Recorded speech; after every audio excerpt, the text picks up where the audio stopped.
Subscribe कीजिए exams portal channel को और साथ ही साथ दबाइए इस बेल के आइकन को ताकि आपको मिल सकें हमारे लेटेस्ट अपडेट सबसे पहले।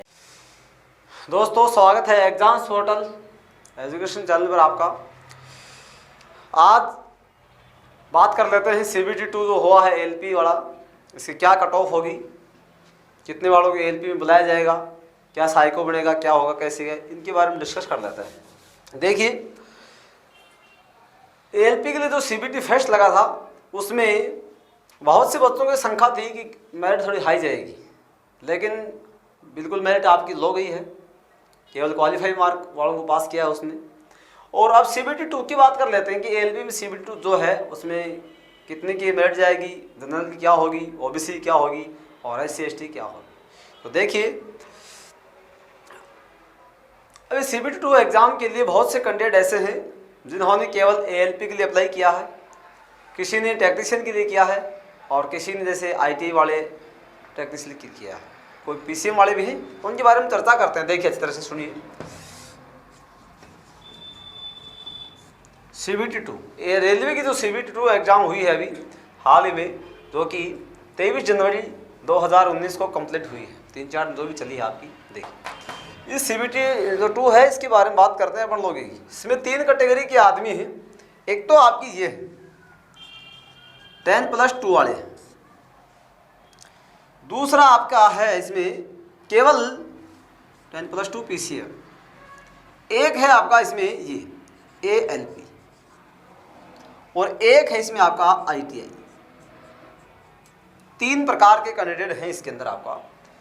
इसमें आपकी जनरल की क्या कट ऑफ होगी, PCM वालों की क्या होगी और ये क्या होगी LP वालों की।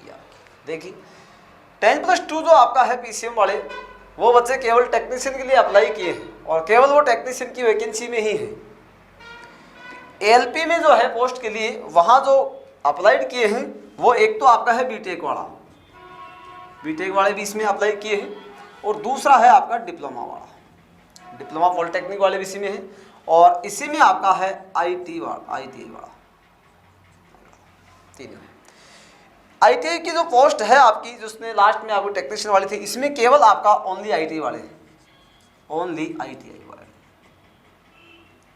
ये तो है आपका एजुकेशन। और इसके अंदर आपका 12 PCM वाले ही हैं। आप तीनों की कट ऑफ अलग अलग होगी।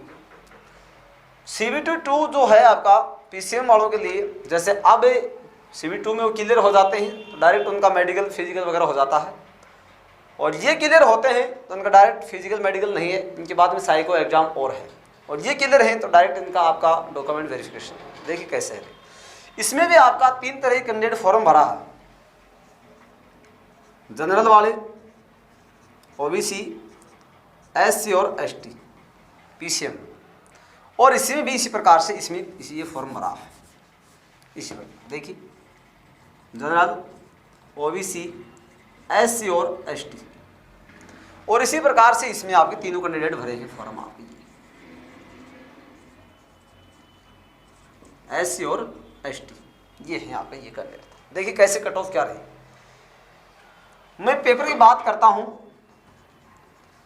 पेपर आपका जो एक था उसमें पार्ट था पार्ट ए और पार्ट में B। पार्ट B में सभी लोगों को पास होना अनिवार्य है। जो क्राइटेरिया था किसी में 40%, 30%, उसमें तो B में तो पास होना जरूरी है ही है।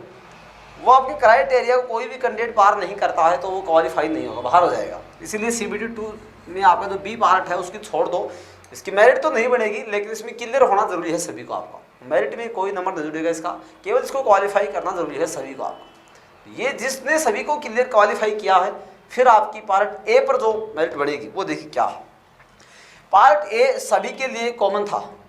देखिए ये जो आपका PCM वाला है, इसमें पार्ट A में कितनी मेरिट रह सकती है।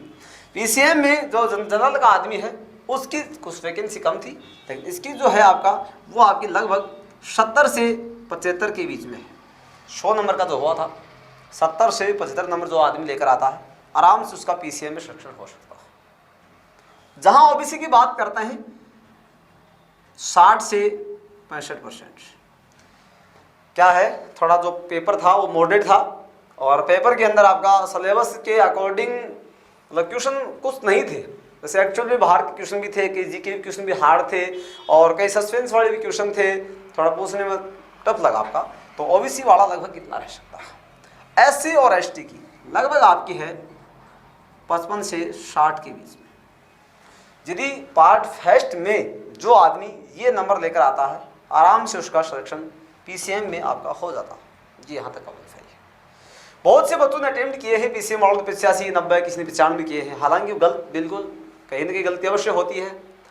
कई क्वेश्चन ऐसे होते हैं जिनको अपन सही करके आते हैं लेकिन आरआरबी उसको किसी कारण से दूसरा आंसर उसका मान लेती है, गलत हो जाता है। तो ये तो लगभग कट ऑफ आपकी ये होती है।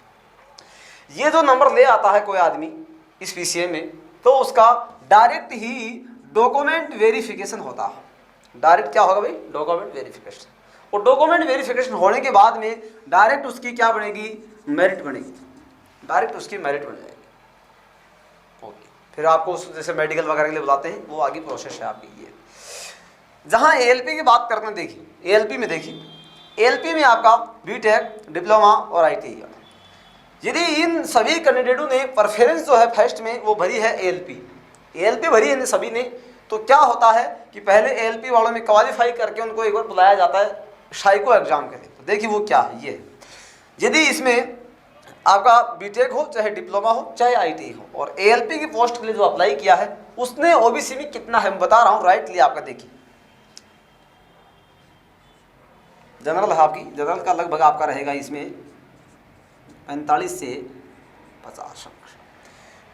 ओबीसी नहीं है आपका लगभग 40 से 45, और एसटी एससी जो है आपका 30 से 35 अंक का ये है। अर्थात ये आपकी कैटेगरी के आदमी एएलपी के लिए जो अप्लाई किया है उन्होंने ये जो नंबर लेकर आते हैं तो उनको आगे साइको एग्जाम के लिए पास करते हैं। ये होने के बाद में आपकी होती है साइको